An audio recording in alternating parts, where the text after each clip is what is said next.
Welcome to this second of the final webinars of IEA Wind Task 36. It's actually the final webinars of Task 36 because from January on, EXCO permitting, it looks very likely that we will be getting a new task on forecasting for the weather-driven energy system.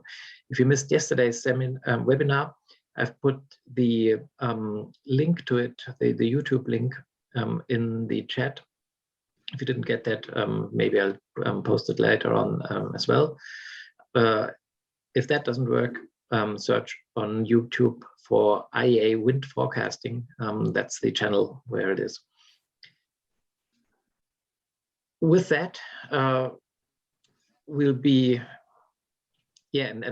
task 36 will be renamed into task 51. That's why I say this is also the final and last webinar for task 36.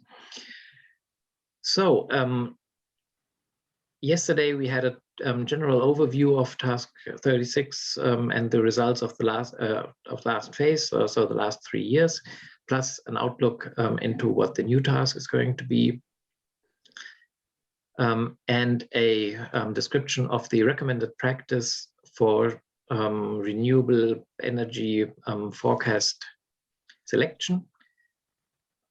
Today we're having 2 talks, one from Jie Yan from North China Electric Power University, the origins of uncertainty in renewable power forecasts and their propagation through the modeling chain, and then one from Corinna Möhrlen from company WEPROG, not from DTU Wind Energy. How do humans make good decisions based on probabilistic forecasts result from forecasting games? And then we should have some time for questions and discussions afterwards, but also after each talk.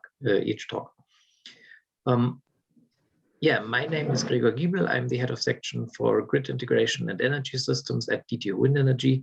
And I'm also the operating agent of what was task 36 and what will be task 51 in the near future.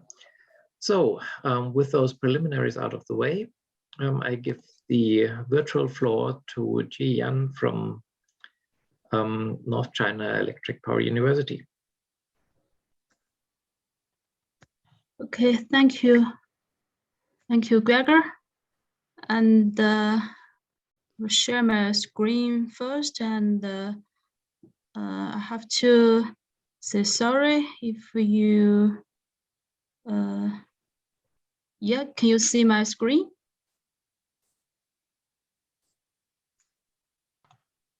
Yes, we can see it. Can you see my? Yeah. Okay. So if you don't mind, I would stop the video because I might when find the internet is not quite good, so I will stop my video during the presentation. Okay. But okay, yeah. Now it's fine. Okay. Good, please. Okay. So thank you. Actually, this subtask will be done by Gregor, Corinna, Annie, Tufi, Mark. So we work together on the uncovering wind power forecasting uncertainty of regions and the development through the whole modeling chain. And this topic actually was proposed by, if I remember it correctly, by Corinna. And then we work together. I'm luckily to be the lead of this paper writing, but with great help from everyone. So now we got the paper already been well written and submitted to a journal. I will explain that later on. And I think the motivation from this paper or this work, to my understanding, is we have all worked on the wind power forecasting for quite a long time, and we all know that the uncertainty of the power forecast cannot be eliminated completely, of course, due to many reasons. But yes, although we put many efforts on improving the accuracy or the certainty of the power focus, but unfortunately, we cannot eliminate it at all. But fortunately, we can learn. Fortunately, we are aware that the uncertainty exists, and we could somehow to learn where and how and when they will be come to us and how they will impact the following decision-making process. And this paper would aim to provide, yes, I used the dictionary from, yeah, I don't know whether these words will be used correctly because I just picked this name, dictionary, this words dictionary from my limited vocabulary. So I use this words because we give the sources of uncertainty. We list all sources of uncertainties coming from the whole modeling chain, and also give the definition of each sources, and also explain how they will be propagated throughout the modeling chain. And more importantly, we are trying to give a guideline on how to implement more rational and tactical uncertainty mitigation strategies for the predictors and also the prediction users, and also in the end try to standardize the uncertainty validation. Although we haven't finished the whole works for the standardized task, but we would also say in the end in this paper that this is very worth doing, and we are also planning to do it continually in the following time. And now this paper was submitted to the journal called the Renewable and Sustainable Energy Reviews, and we already got the comments from the first round of the review. I would say that the review, that the comments seems manageable, and yeah, I think positive to us, but also leave us very, some of the comments are very general and unclear, so we will also need a few more efforts to solve it. I put the picture here, and I hope you could notice that this paper has 43 pages. That will be, I think that could be one reason that why the comments will be like that. So yeah, we would work on that for the following week. And in this paper, part 1, we try to give the readers a general view of how we would explain or how we would interpret the uncertainty, and divided the uncertainty by the modeling chain into 3 phases: the planning phases of the wind farm and the forecasting system, and also the operational phase, and then the market phase. And the main contribution of this work also included the identification and the definition of the uncertainty sources, like this picture here. Like this picture here, if you read from this to this direction, you can see the planning phase, operational phase, and the market phase with different colors. And also, if you read from this direction, you can see the modeling chain from the very top of the very beginning of the when you build up a focus model and the system, and to very end of the to the users. And we use this way to try to summarize the whole uncertainties will incurred during the modeling chain. And also towards each uncertainty sources, we explained how the method of uncertainty mitigation for different types of resources.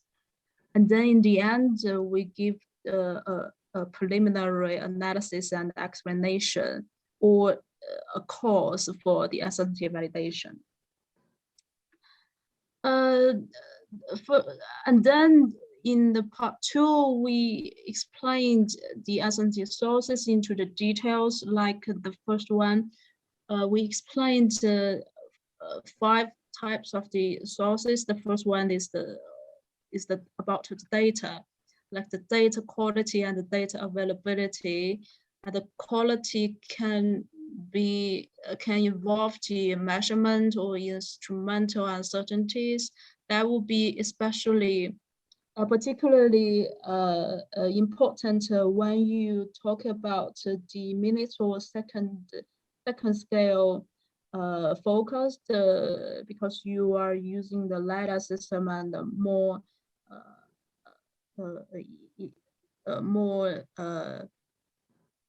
measurement instrument, and would also incur some of uncertainties because of the use of those instruments. And also that when we talk about, for example, the wind direction, and if you are focusing on the quite short time resolution, and you better very careful about that data. And then we'll go to the data quality, and we try to define what is the good quality. For example, like if you have more data varieties, then that will be good. If you have contaminated data, that would be a bad situation. So we explain that, and also explained how the variety and also the contamination of the data would have impacts on the following forecast, and then the forecast accuracy. And then the third one about the data quality and availability is the quality of the training samples. And we'd also explained what is the good quality for the training sample, like you better have sufficient data, like the size of the training sample, but we also argue that the size of data or the size of the training sample will not be the larger the better, because you also need to pay attention to the representative of the training samples. And then the second sources will come from the model and also the technical rules. Here we divided them into 3 categories about the modeling approaches, like the statistical method, physical method, and hybrid method. And I think this would be quite general to most of us. Statisticals, like the machine learning method, physical and hybrid. The technical rules might be new to some of the readers, because I think to my knowledge, this is the first time we divided into decentralized or centralized and refined in this way, because it's come from some experience from China, because China has very large and centralized wind farms, and also the solar power bases, very large scale, and also very centralized. And it would give the Chinese predictors a chance to try another technical rules, try to combine the whole wind farm in the region, to build up a regional or even larger focused model, and in this way to improve the accuracy of each power plants. And then the third sources would be the algorithms and the model setting. And we explained the model complexity, model parameters, and the model input, and their contribution to the following, to the performance of the model, and then the uncertainty of the focus result. And the fourth sources will be the wind resource uncertainty. Actually, this is quite a nature for the wind power forecast. So we think this is quite well known by most of the people, but we also explain that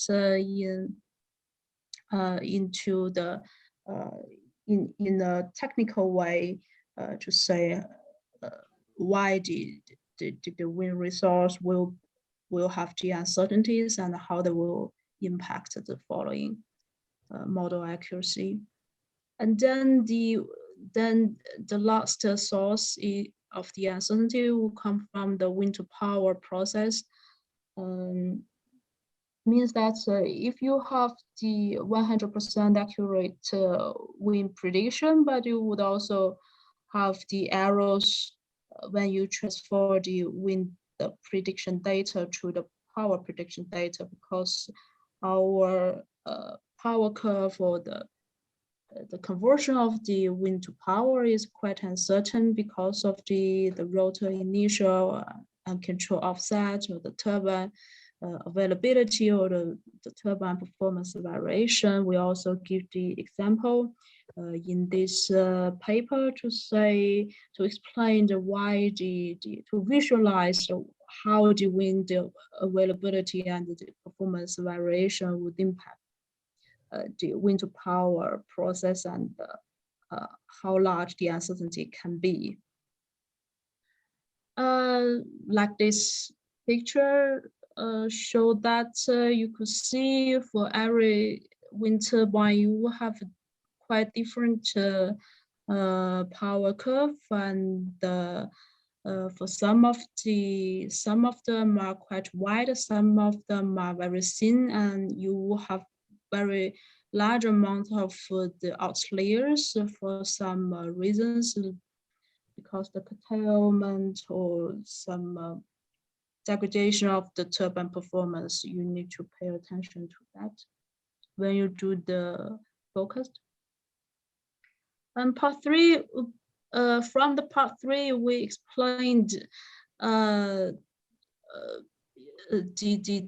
evaluation, the mitigation way in different phases towards every uncertainty sources. The part 3 will be the mitigation and the evaluation of uncertainty during the planning phases. And we in this part we explained the pre-construction uncertainties, like the measurement uncertainties, which would be very important because this is the data basis for the whole modeling. And the historical wind resource, I would expect that would have large impacts on the wind farm design, and also for the financing parts, and also had the impact on the medium term or the long term forecast. And then the project and the evaluation period variation, horizontal explanation, vertical explanation. And the secondly, with the pre-construction mitigation,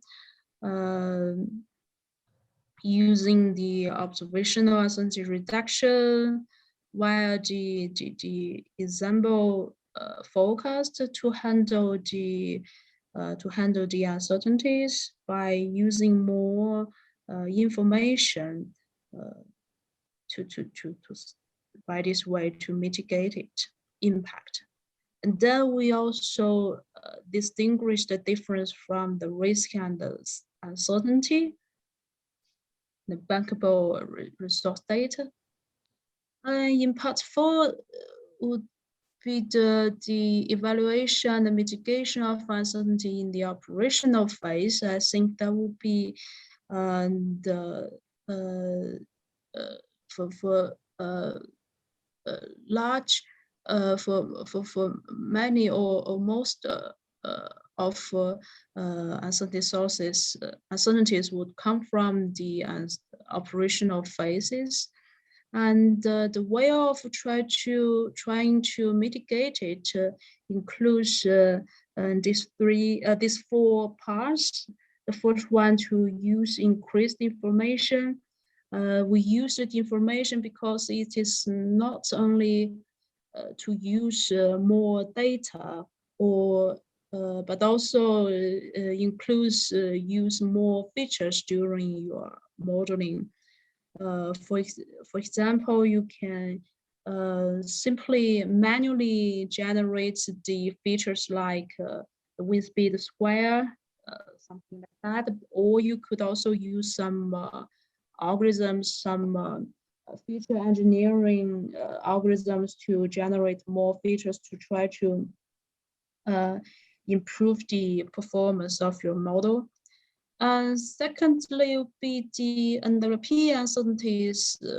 I would say that to my knowledge, the NWP uncertainties would be the contribute to the large uncertainties to the short term or the day ahead forecast. Here we give 4 kinds of methods to mitigate the NWP uncertainties. The first one is to use the wind turbine measurement in the data assimilation process. Secondly is to correct the also to use the wind turbine measurement, but using the data-driven algorithms. So for the first 2 is somehow similar, because they all use the wind turbine measurement data to try to correct the error of the NWP. And the third one, the fourth one would be the third one, which use the NWP ensemble prediction systems to try to handle not eliminate the errors. I think they will be mitigate the uncertainties to improve the certainties. And the first one is the scenario clarification and the module updating. Then the third mitigation methods is to improve the quality of the data and the training sample, like we explained in the sources part. The data and the training sample will be the important sources for the uncertainties, and we define the quality of data and the training sample in the section 2.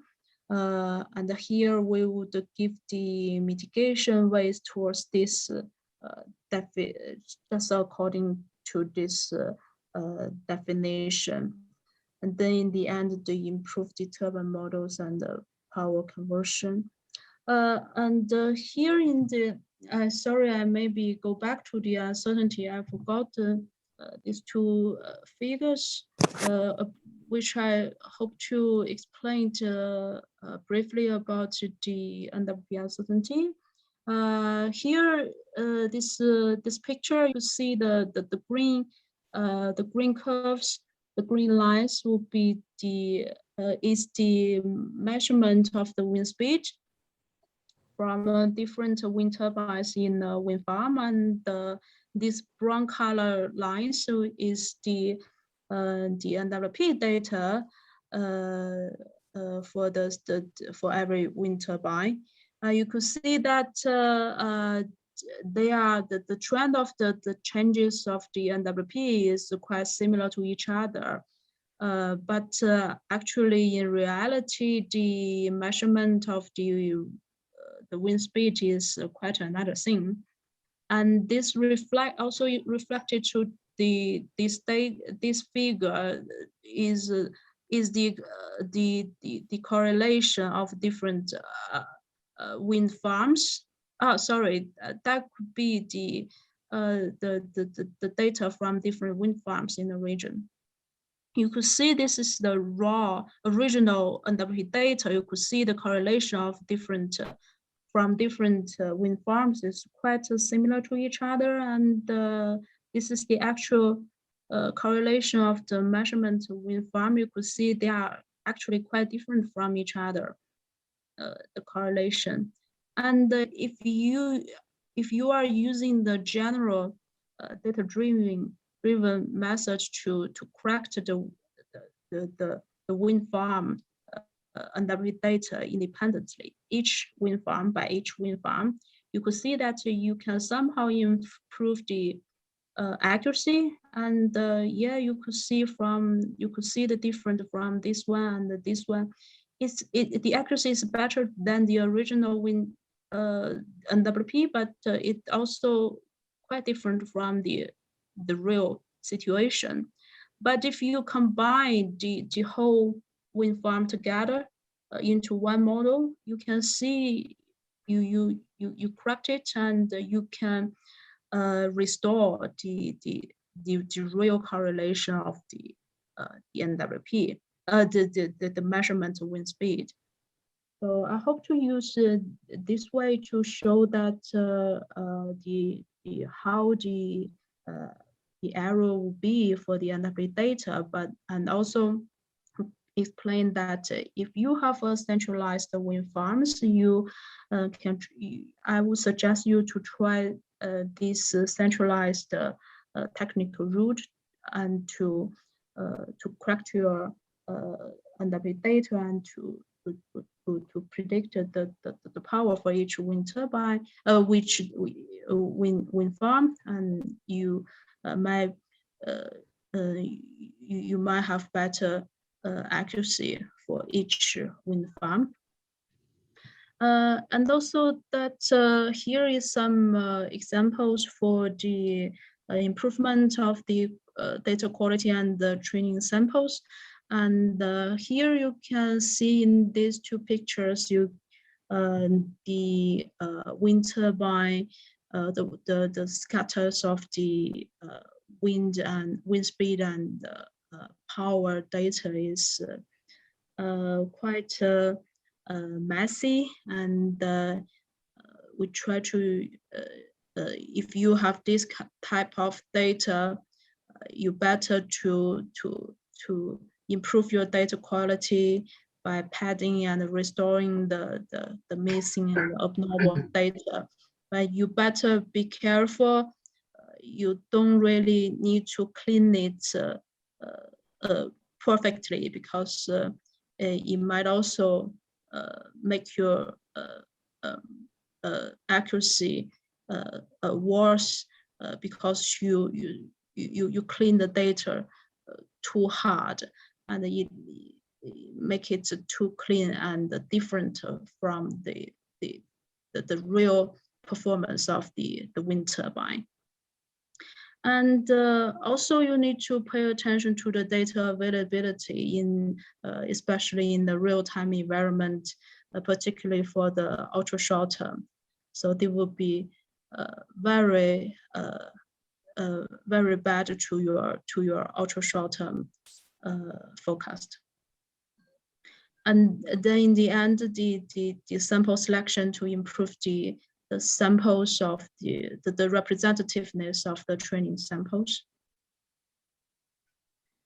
For the part 5 is the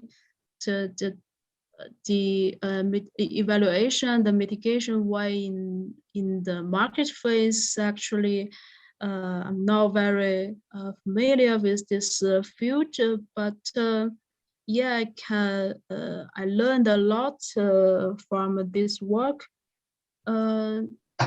We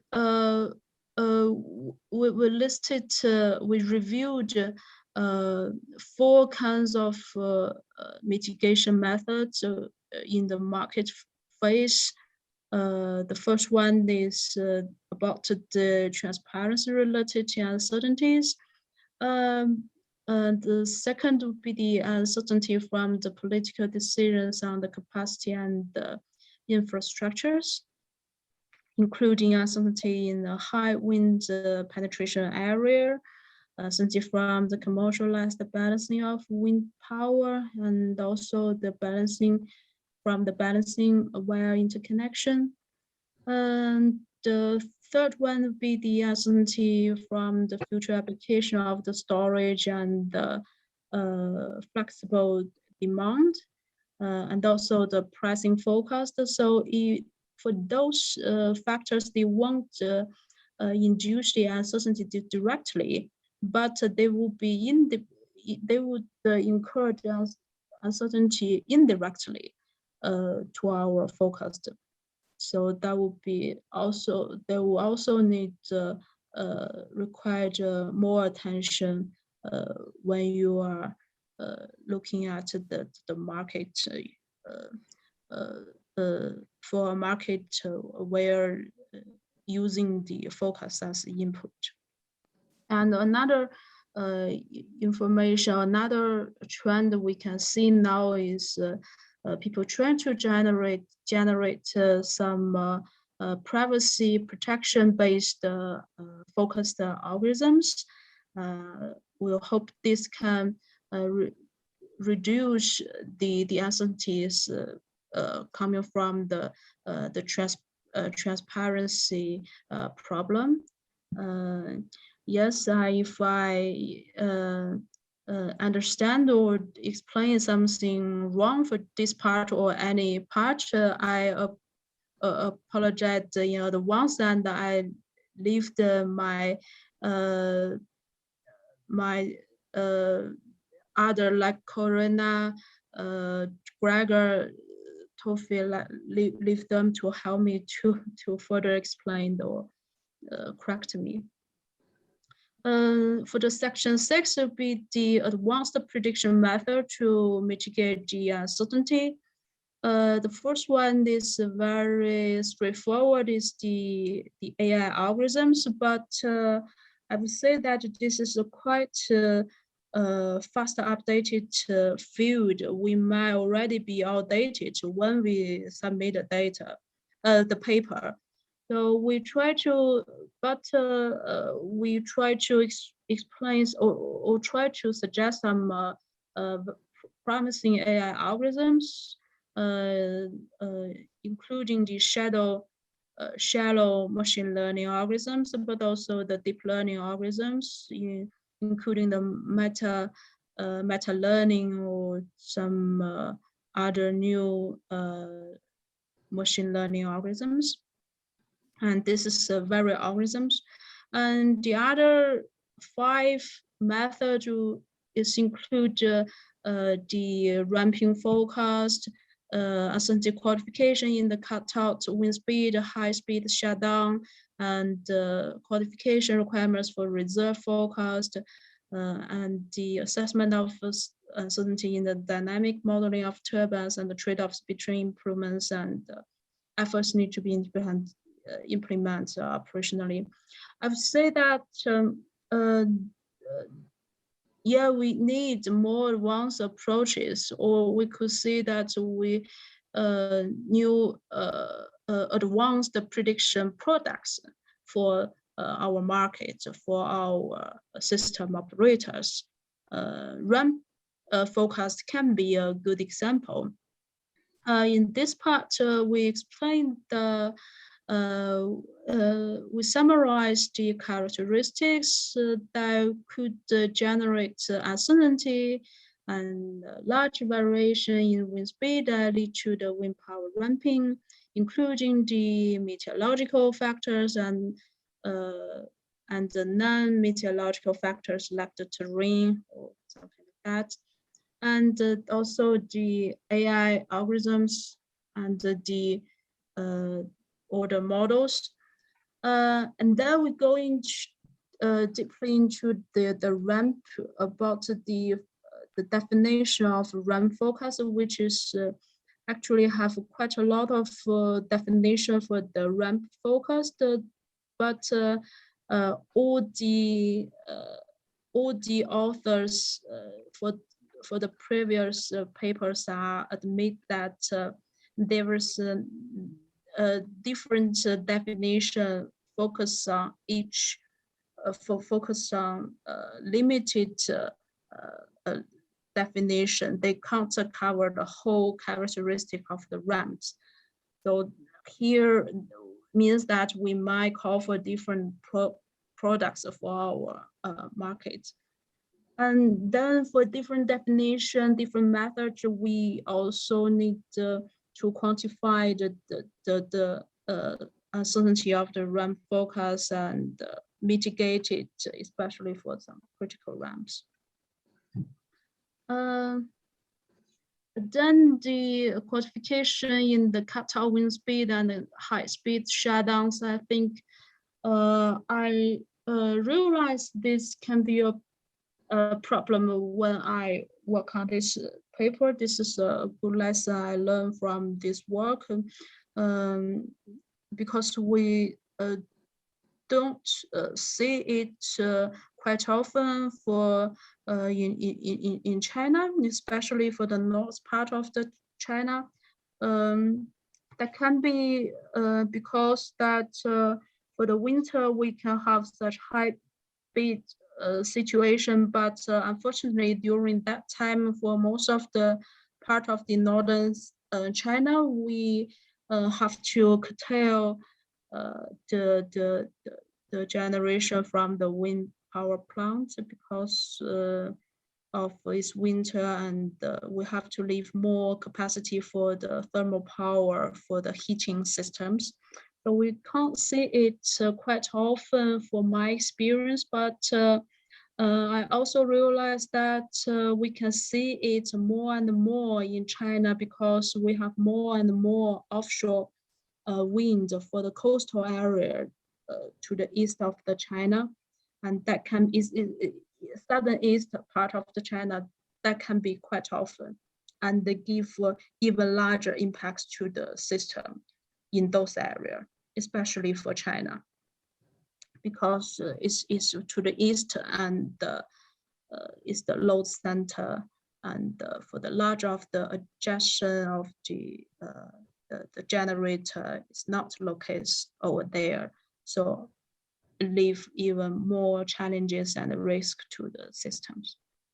And then the uncertainty quantification requirement for the reserve focus is also another new products to my knowledge, along with also like the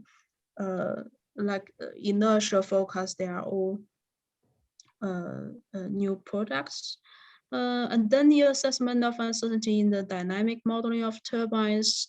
We proposed the use case is how to demonstrate how to mitigate the uncertainty in the wind turbine power conversion.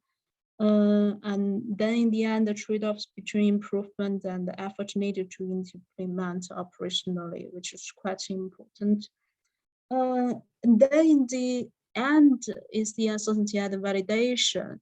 We are planning to do it in a quite a large. We are for our preliminary plans, there will be a huge amount of work for the validation, and would generate even more pages for this paper. But for the time limit and the page limit, so we just do it in a preliminary, just do a preliminary cases and analysis in this paper. So just you can see there are just two parts of this, two subsections in these parts. The first one is the uncertainty in verification and the validation results, and then the usage case, including the uncertainty validation for the ramp focused. In the end, we give the summary and the future and expect the future trend. The first highlights for or the key conclusion for this paper will be the focusing uncertainty exists and propagates everywhere throughout the entire modeling chain, from the planning phase to the market phase. And the mitigation efforts should be exerted in every modeling space and by all participants, including the weather prediction provider, the modeling system developer, the power system operator, the market, the end users. And standardize, the third one highlights is quite important and quite related to our future plan, is the standardized uncertainty validation practice, and global data samples are required for the forecasters to improve the model performance, and for the forecast users to select and evaluate the model outputs. And the trend and the future work, yes, we are in the stage of awareness of the uncertainty for the forecast, and going to the new phase we are trying to dealing with the uncertainties. We should go forward to how to use the uncertainties, or how to handle the uncertainties for the end users. This is will be the trend about the uncertainty of the focus. And then the increasing level of interdisciplines also give out a new definition of the integrated focus. And the third trend will be the extended horizon of the focus from the short to medium term down to the minutes and the second ahead focus, as well as the long term or the seasonal focus. Then we also give some details about some promising topics. And I hope to highlight here about the standardized guideline, or can be a calculation platform for the users, for the predictors, to see how large of their uncertainties for each chain of the modeling, and compare their results for the users, and give some experience or guidance for the users. We really hope to do it later on, and I think we also need more efforts and more people coming into this to work together. And in the end, I think there are some general thinking from myself about the uncertainty. Uncertainty, yeah, as mentioned, the uncertainty exists everywhere and at every time, which that's why we continue to work towards it to reach its minimum level or handle it in a faster way. And also because of the uncertainties, I think for this topic, we need more connection to the other tasks. For example, like now we are doing the connection to the task 44 and the other. And secondly, is efforts from the globe is needed, like what we do now. Although international cooperation is not always easy, but from this task and this paperwork, I learned a lot, and aware that yes, for the Chinese experience is quite, we have a lot of difference from the European and the US experience, and I can learn a lot, and also I hope for China we could also contribute more to the to the world, to the whole academics and the industry of the wind power. And in the end, I realized that the IEA task is expected to launch and lead more standardized benchmark and platforms such projects for the academics and the industries, because we already have this task platform involves the participants, experts worldwide. And yeah, we have the foundation, we have the advantage to do such things, and I'm very happy and honorable to continue to work on it. Thank you. And I'm planning to make our photos in heart shape, but I didn't find Arne's picture, so I put IEA Wind here in the end instead. Okay, thank you. Thank you, Jie. I see that we had some questions in the chat, so maybe it's the best way to just directly take those. Yeah, John, you have the first one, as far as I see it. Okay. Thank you, Gregor. I was wondering if you attempted to estimate the relative magnitude of the uncertainty that's attributable to each of the major sources. So that would provide us with some guidance as to where the focus should be in order to reduce the overall uncertainty. So in the end forecast that the user sees, there's a composite uncertainty. So from all the many sources that you've identified, what are roughly, I know it's a very hard problem, the relative magnitudes? You know, what are the really major sources that dominate, or if there are any, the overall uncertainty? Yeah, thanks, John. I think this is quite similar to one of the comments from the reviewer. If I remembered it correctly, I think now in this paper we didn't give out any specific number about the magnitude of the uncertainty, because for different regions, for different methods, for different data sources, you will have quite a different number about the magnitude of the uncertainty. So that is why we hope to do it further, to build up the guideline, the standardized guideline to try to standardize the way of to calculate the magnitude of the uncertainty for each cases, and also needs more data from the globe to see that how different for different regions, how different for different methods. Thank you. Yeah. Yes. Yeah. Thanks, John. And the second is the representative.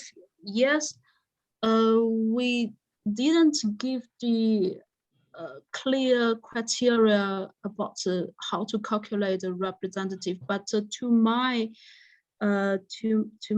experience, we always we always to try to, yeah, let me think how to put it, to examine the distribution of the data. That will be the first the easiest way to evaluate, to quantify how whether your training sample is or not representative enough to your testing data or your test wind farm.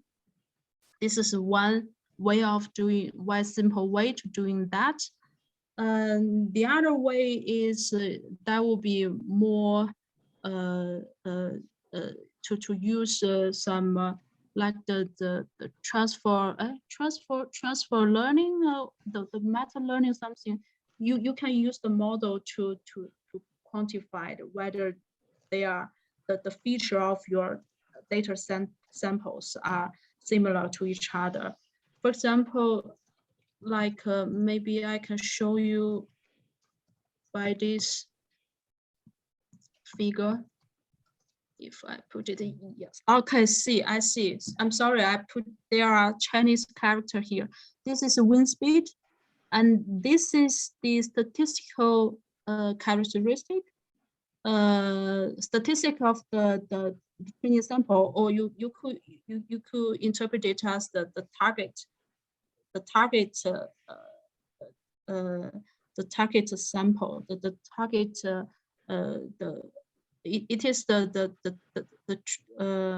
testing samples represent the data for the tomorrow, and for these 5 blocks, it are represent the statistics for 5 different training samples. You can see that this one is the most similar one to the training sample. And this is not that much similar. This is largely different. This is largely different. And you could use such a way to simply, simply quantify the representativeness of the training sample. And for the case study for these experiments, we got the result that for these training samples, you will have the best prediction accuracy for these testing samples, and this is the worst one.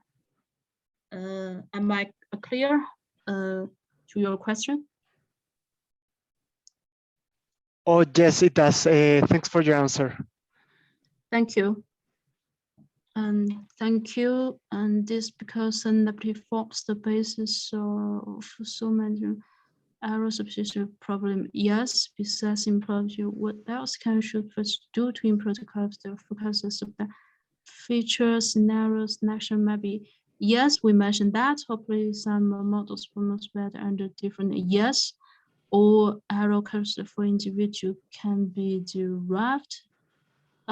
Yes, I think, yeah, thank you, Bill. I think for, I'm not the expert of NWP, but in this paper, we include all your mentioned points, such as the feature and the scenario selections, and also like you say that what else can the prediction do to improve the quality and of their focus. I think for this part we explained it quite detailed. Like the last one, the same two you mentioned, the scenario classification, the model updating would contribute to a better forecast, and also the ensemble prediction system can also contribute a lot, and then to use the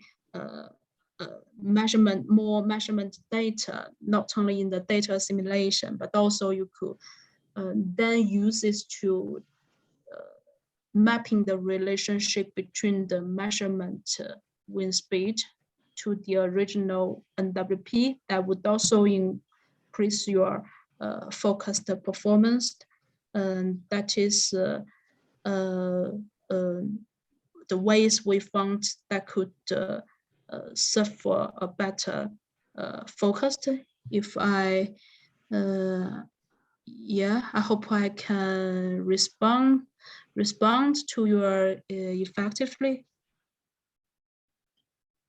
Yeah, unfortunately, Bill had to leave for another meeting. But if no problem, I can email him, or yeah. Yeah, exactly. If he's not happy with that answer after seeing the YouTube recording, then we can always take a bilateral contact. I think the short of the long here is that we haven't really looked that much into the actual quantification of the uncertainty sources, more in the qualitative sense so far. So we are looking forward to writing a second paper on the actual quantification of those sources, and then we should be able to say much better on which parts of the forecasting chain actually would be the ones most important to get an overhaul and get a better understanding for. Yes, true. Okay. So, and with that, thanks, Jie.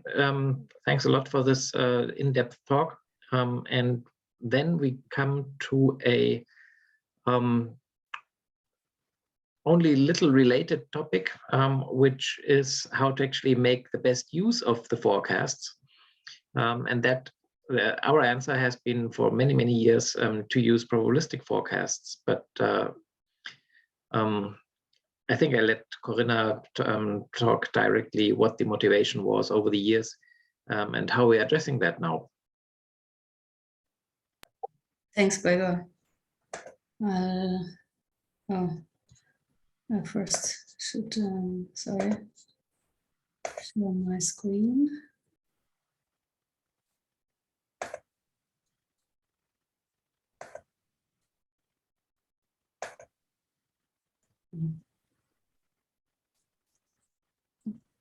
Can you see it?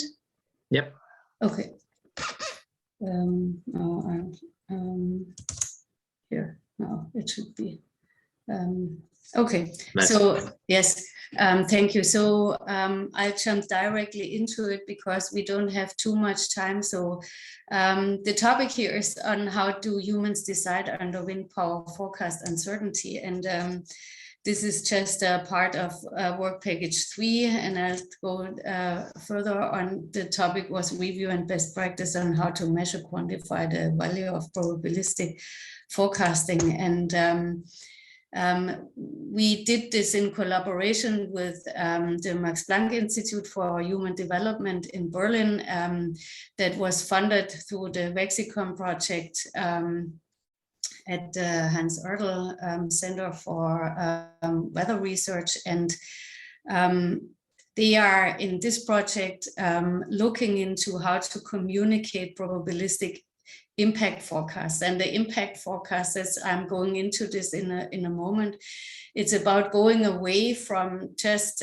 communicating probabilistic forecasts to communicating what is the impact from the uncertainty that the probabilistic forecasts actually tell us on how weather develops. And since the Vexicom project is only or mainly considering weather communication, also together with DWD, it was a nice extension to get Nadine Fleischhut also working together with us on the more energy related area. And this is because our research questions really were at the outset, how are probabilistic forecasts used today, and when can they benefit decisions?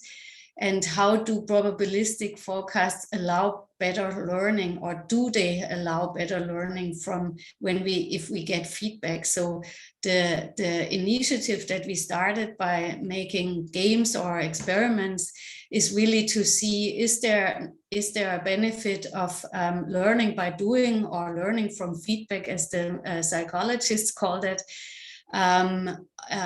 or is this maybe one of the barriers that we experience? And then does it also help to maybe allow better adaptation to new environments? Let's say if you're coming from the weather area and you want to go into the energy area, or from wind power to solar power, can we use the same decision heuristics or decision predictors cues to when we change environment, and that's some of the questions that we ask ourselves, and that we kind of realize that there is a difference when we deal in weather and wind power, and still we want to know, is there a common understanding and a representative format or a way of training and learning how to use or make use of the uncertainty forecasts. And really what we identified, and what is also consistent with other studies from hydrology or meteorology, Susan Joslin's group or lab at the University of Washington has been a pioneer in this, but also the HIPEX group on hydrology has been researching a lot on that. And there is three kind of pillars that lead to the barriers, and that's skepticism, reluctance, and misinterpretation. And they really feed into each other, because sometimes we saw also that using and that's how we started in the first phase, using a wrong probabilistic forecast method for a certain application can lead to misinterpretation, and that then can lead to a reluctance in using these kind of forecasts because they don't work, and create a kind of a skepticism. Then there are of course always people that are skeptic from the outset, but this is kind of the spiral that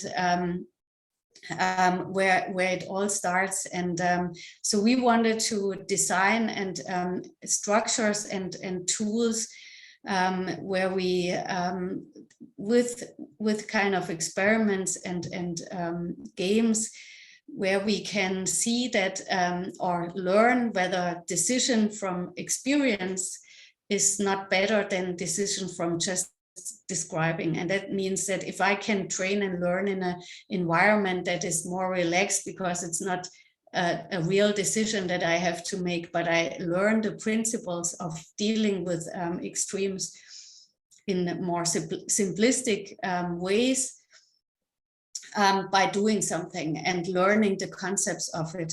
And then also learning with feedback or learning by doing. This is kind of what we realized is often much easier and is much more fun. And by learning with having fun is always much faster and easier, and people don't consider it as learning when there is also some fun with it. And so the gamification is one way of bringing these things together. And just here, one of the recent extremes that we kind of want to bring awareness of why we do or how we have to deal with extremes.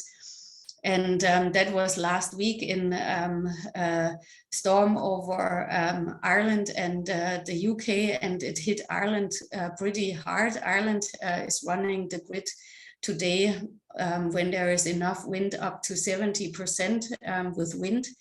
And this is then the kind of nightmare situation that the operations people have. And this is, you can see here the wind speeds, and this is a quite deep low. And it starts here where it goes over the 25 meter per second. And this is when the turbines start to switch off. And we had forecasts up to 50 meter per second over a quite long time span. And in the high-speed shutdown, and that's what you see on the right figure here, this is in wind power.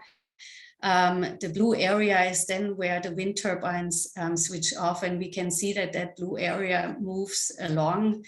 And it really showed that there could be up to 50 to 55% shutdown by the turbines. And this is then when the operator has to ask, it's like a triage in medicine, where you have to decide which area do you cut off from electricity. And this is, of course, where we realize that decision making, it's not only about having the right forecast, it's also having the right attitude and the right tools to make those decisions from use the impact of what the forecasts provide us. And that's really what we want to get at. We want to not so much look into, we of course need to have the correct type of forecast for our games and the applications, but what we really want to look at is how do we make the correct decisions from certain types of forecasts. And that's why we want to go a little bit more into the extremes, because it's often easier to see the context when we really go into extremes. And so it's about, can we make simple heuristic decision trees like, wind forecast close to threshold, yes or no, and is it a shutdown or not? Is it so simple? Can we have simple decision trees, or is it more complex? Do we need cost-loss functions? This is also a relative easy cost-loss function, but it could also become more complex as dependent on how complex the problem becomes at the end. And that's where we started. We did the experiment in 2020 that was kind of an ad hoc system that we decided to make offshore wind farm, and we said we simplified. We say within one forecast, is there a shutdown or not? Is it a high-speed shutdown? And then we let the people trade 50 or 100%. And if you have traded 100% and you failed, you had to, it cost something. And if you traded 50%, it was cost neutral. And then, but if it wasn't a high speed shutdown and you traded only 50%, it was, you didn't gain as much as if you traded 100%. So this is kind of a simplified decision-making solution, but it's still relatively, it has to do with the reality. It's just simplified, and we saw that people really picked up on it. It's not too complicated that anybody can play it, but still it relates to what the wind power and area is struggling with. And we had then 3 deterministic forecasts showing wind power and 1 wind speed, and probabilistic forecasts for both wind and power. And in the first experiment, now I just have to check. Yeah, I can jump a little bit ahead here. In the first experiment, we actually had, as shown here, 3 power forecasts and 1 wind, and that was chosen independent forecasts from a numerical weather prediction model system. And the mean wind from 75 ensemble members, that is quite smooth. And we also said that it should show that the average of is kind of giving you a smooth curve, and we wanted to see whether people can associate that a mean is really only a mean and you have outliers on it. And then the same, this is how the wind power and wind speed forecast for the probabilistic looked. That was from a multi-scheme ensemble prediction system with 75 members, and each band is a 10% percentile, providing 10% of the forecasts lying in that band. And that should just give a relatively correct description of the uncertainty in each time step. And I'll just go here quickly back. That's about using the correct method for this kind of application. We couldn't have used a pure statistical approach or even a statistical base dependent approach, because we wanted to look at the extremes that may even not have been there in any training data, and so there were only the 2 ensemble approaches possible, and the last one is difficult if it's about every every time step. So oh, now I have lost something here. So that's about the approach.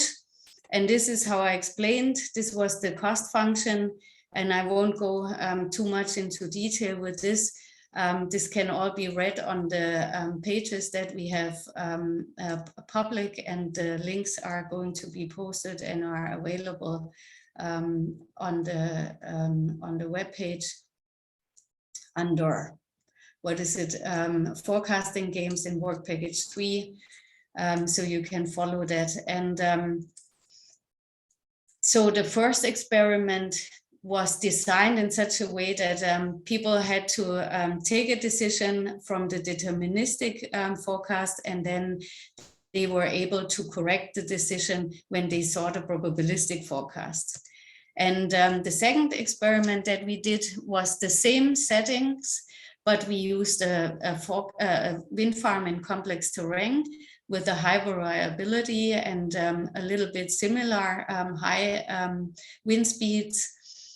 But now we changed the setup and said everybody should first do either the deterministic or the probabilistic, and then the blocks were randomized, and we have about double as many cases. So we want to, in the first game, we wanted to see, does it have an impact? How often do people change their mind? And is the change of mind more difficult than making the decisions directly from one or the other? And so the other thing that we also ask in the second experiment is, how confident are you? In the first experiment, we only ask at the end some questions, but now after each decision, you have to give a kind of a confidence on how confident you are. And this is to kind of, for us to understand whether we overestimate our knowledge based on certain forecasts. And especially, so it will answer these different questions for the deterministic and the probabilistic. So it's probably not so easy to compare them, but it will answer some questions when forecasts or decisions are wrong. What could be the reason, and is it connected to the confidence? So this is about looking into overconfidence, and do we know when we do not know, this kind of questions. That's then the same for the probabilistic forecasts. And just to show you some very preliminary result, we have at the moment only a little bit less than half the amount of participants in the second experiment, and that's why please send the link around and please play and help us get some experience with this. So we want to do the first analysis, the first real analysis, also when we have 100 participants, and we will also work next year on disseminating the link further, and maybe also inviting some people directly to play in the environment, and maybe also make a workshop on it. But what we can see is there is a trend that is a little bit similar. We have a little bit higher final balances, and in the first experiment, we could clearly see that the spread is lower, and this is not so significant yet in the other one, but we can see the probabilistic, the people using the probabilistic forecast score better, and that's of course nice to see. But it's we have to wait. I mean, it's also to learn what are the is it really true that a certain way of presenting forecasts is enough to have better decisions? And then we can also see this here. It's in a histogram plot that There are also here at the end, this is where at the upper area where we have where we have just better scores in the probabilistic, and a similar trend we can see in the second experiment. And here it's about the correct decisions, and there we can see it's not significant. I wouldn't consider this significant, but still it is a little bit better. And there I hope that we can, that we can get a different and a more significant difference. So that's why we need to have more people playing it to see whether there is a more significance. Or whether this is also to be expected, that there is no significance directly visible. Then what we have not been looking into on the second game yet, but what was interesting and unfortunately only really significant in the first game, that was one case where we had a significant difference on taking a risky decisions in the probabilistic in comparison to the in the deterministic in comparison to the probabilistic. And this is really the cases that we want to see more of, and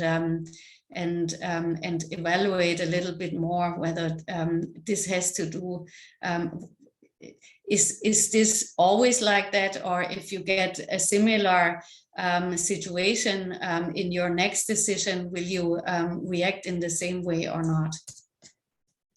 We could see that, and this can be seen in this first case here again, is the one where most people have changed their mind, which was quite interesting. And it's because it was so significant, the uncertainty underlying that case was so significant that most people really, it was the most people that changed their mind from going of no shutdown to a shutdown, which wasn't really visible in the deterministic forecast. We could also see that there is preferred information. There was really nobody that wanted to only have deterministic forecast at the end of the game, which is of course nice to see. So it has some kind of effect, and we investigate this further. So to summarize and to come back to where we started, we realized one thing, and this is there is no size fits all. There are many different problems and many different applications, but still we want to see whether probabilistic forecasts can help in decision making, and can we break down the barriers by making these games and experiments. And then the other question really that also the Meteorological Society is looking a lot into is, do we have to go from description towards impact? So not just saying there is an uncertainty and this forecast is there, but then also trying to look into what is the impact. So on human life, it's relatively clear that we want to always save human life. So if there is a impact, there could be that if trees are running over areas or streets and similar. But in the power system, it's really going to be as with the decarbonization and the increased wind and solar power, we have an impact that will be that there will be cutouts of electricity, and how do we deal with that? And so the impact here would be, how do we deal with shutdowns, for example, extremes that could have an impact of large scale shutdown of electricity, and how do we deal with that then? So there is this tailoring information and the communication that we have to look into, and then going from using this misinterpretation,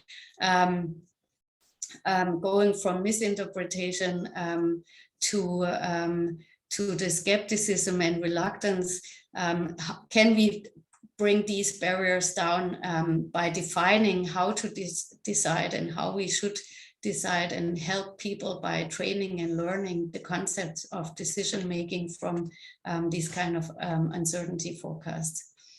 So that's an ambitious plan, and I think it's good that we have a second game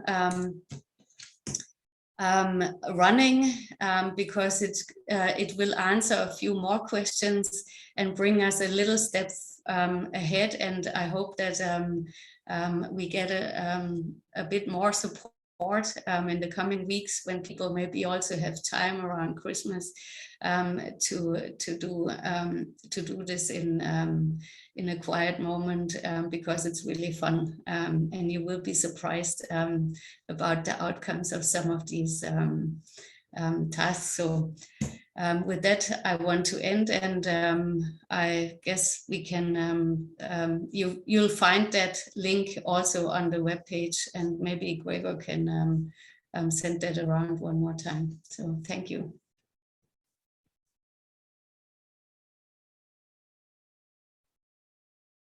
So Gregor has disappeared. Is there anybody that has a question? Back again, I see that John has a question. Yes, one thing I noted is that the user in the game doesn't have any knowledge of the level of performance of the probability forecast, or the deterministic for that matter. So do you think that if there was some knowledge of performance metrics here, for example, how reliable are the probability values, especially on the tails of the distribution, when you get down to 10% level, 5% level, how reliable are those in the forecast that's presented? And do you think that would have an impact on the user's decision? I think now the user's sort of left to assume that the forecast probabilities are always reliable, 5%, that happens 5% of the time. But that may not be the case. Yeah, that's a good question, John. I think what we have to realize is that people in the control room, like the example I showed, when it really comes down to extremes where you have to make decisions, they don't really care so much about the reliability. Well, they do, of course, how reliable is the forecast that I get, but they do in the extremes, and that's why I said it's important to use the correct methodology for the applications that we look into. And here we can say, if you have extremes that haven't happened in the last year or the last 5 years, we had that case on last week on the 7th of December. That has never happened before, and we are making forecasts in Ireland for many years now, and it was really, but maybe 5 years ago it wouldn't have had such a large impact. So I think this is also something that you need to have a system that can get extremes. And how reliable is that? Well, if you haven't had it, you don't know whether it's reliable or not. But we know that NWP models are quite reliable today. So it's very much dependent on also the analysis and the way the physics are parameterized in the models, whether a model develop an extreme or not. And I think when it comes to such extremes where you could lose half of your power on the system, then you have to take action if you know that this is computed with a physical approach that has some reliability, even though you can't quantify that reliability in that sense. And whether that would help, we could put this into an experiment and see whether it would add value to people. I'll take it with me and we'll discuss it with our psychologist. So thanks for the input. Well, thank you. Yeah, that would be interesting to see if knowing something about the performance level of the forecast helps or not.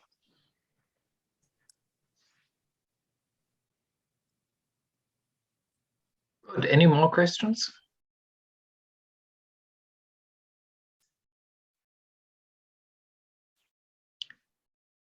If that is not the case, then we're actually right on time to close this webinar. Thank you for participating. Thanks, Corinna and Jie, for being here and enlightening us with those 2 talks. As mentioned, this will be on YouTube a bit later,